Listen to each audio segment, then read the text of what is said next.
Conte le trésor caché. Il y a plusieurs siècles de cela, un homme très riche et très puissant croisa la route d'un pauvre hère qui allait à pied sous le chaud soleil d'été. Malgré son apparent dénuement, il semblait serein et gai.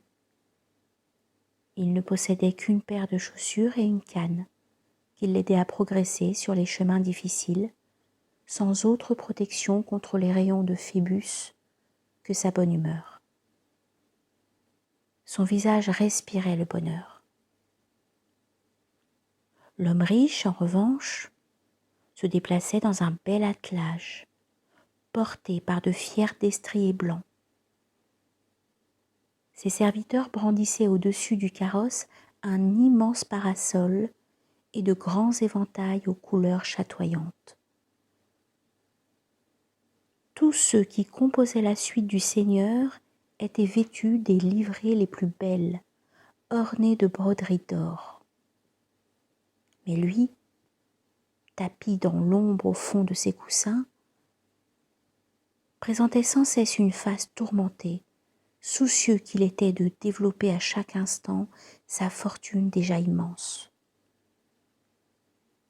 Néanmoins, sa quête perpétuelle d'argent ne l'avait pas rendu indifférent aux douleurs des autres.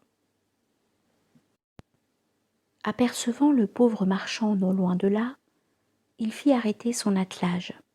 « Holà, où vas-tu comme ça, brave homme ? Tu sembles bien démuni.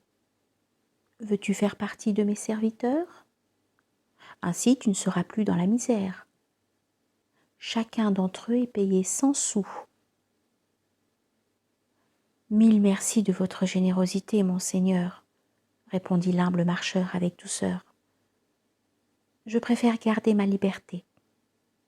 Elle me permet d'aller et venir à mon gré et où bon me semble. De plus, en vérité, j'ai entrepris un long voyage à la recherche d'un trésor. » « Un trésor ? Tu m'intéresses, » reprit le richissime personnage, toujours avide de plus de biens. « Comment ça, un trésor ? » ?»« Oui, messire, un beau et merveilleux trésor. Celui qui le découvre devient aussitôt le plus riche et le plus heureux des hommes. Aucune fortune au monde ne peut égaler ce que je cherche. Mais dis-moi où il est, je t'aiderai à le trouver et nous le partagerons. Voilà un marché qui me paraît bien équitable, qu'en penses-tu ? Vous avez raison. Mon trésor demande bien des efforts. Il est très loin là-bas, après les steppes et les montagnes, au-delà du désert et des mers. Nous ne serons pas trop de deux pour le découvrir. Je veux bien que vous veniez avec moi. Mais il vous faut laisser là votre équipage et vos gens, car ce trésor a un secret. Il se révèle à ceux qui se sont donné la peine de le chercher, sans artifice de puissance ou de gloire. « Qu'à cela ne tienne, je pars avec toi, » répondit aussitôt le nanti, abandonna sur-le-champ sa suite et ses chevaux, oubliant son confort et ses protections du soleil. Aussitôt, les deux hommes se mirent en route. Ils marchèrent des jours et des lunes. Ils traversèrent les déserts du sud, où ils virent de somptueux paysages et de magnifiques soleils couchants, descendirent des rivières dans lesquelles ils pêchèrent des poissons aux saveurs exquises. Ils gravirent des montagnes où ils virent pour la première fois la neige, découvrirent les steppes du nord et leur splendide pur-sang sauvage. Ils progressèrent ainsi durant de longues saisons, affrontant ensemble 1000 périls.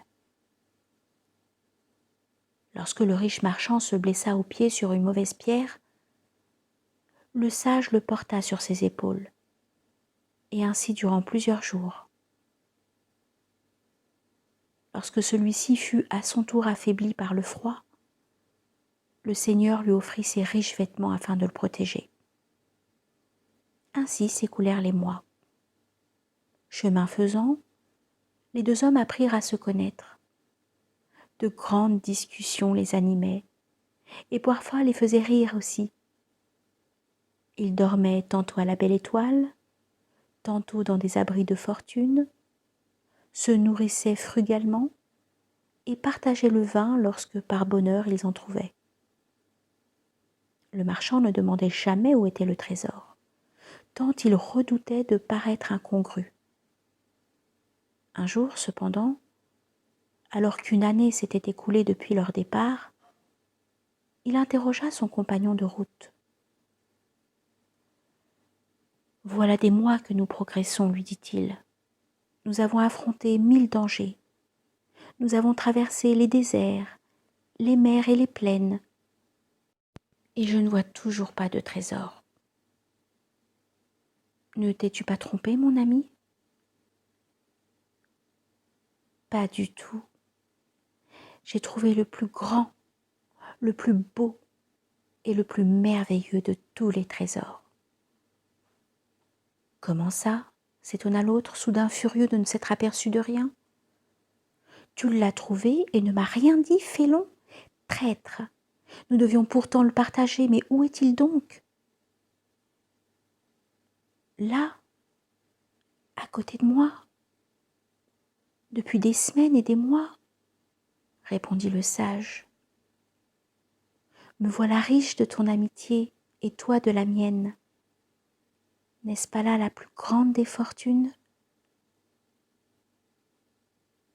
Son compagnon accueillit ces propos sans un mot. Puis, les larmes aux yeux, comprenant le message, il se leva et serra son ami dans ses bras. Au bout de quelques minutes, il ajouta : « Je crois que nous devons reprendre notre route maintenant. » Et ensemble, les deux hommes poursuivirent leur chemin.